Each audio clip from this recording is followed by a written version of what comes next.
ना ना ना ना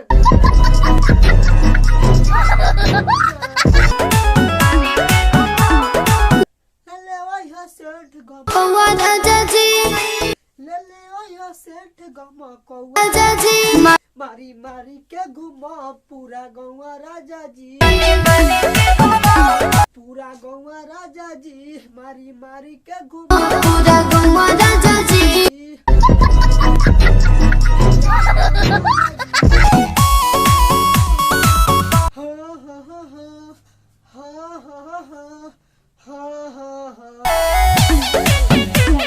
ला ला ला ला ला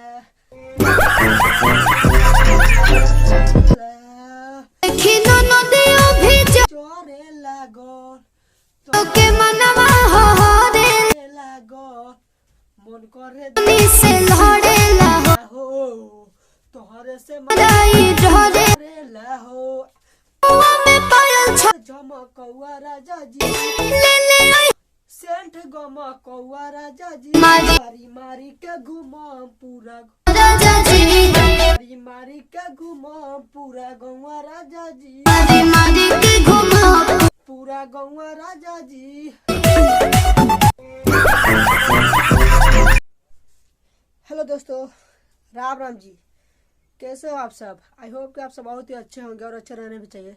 दोस्तों, आप सबको मैं एक बात बता दूं कि ये हमारा डांस वीडियो को थोड़ा सा भी अच्छा लगा हो तो लाइक कीजिए, कमेंट कीजिए और अपने दोस्तों के पास भी शेयर कीजिए। और दोस्तों, जो भी हमारे भाई लोग वीडियो देखते हैं लोग, तो आप थोड़ा थोड़ा दिल से ज़रूर प्यार करें, ताकि आपका प्यार में ही हमारा वीडियो बनाने का शौक होता है। अगर आप हमारे चैनल को सब्सक्राइब नहीं करिएगा तो वीडियो बनाने में खास मज़ा नहीं आएगा।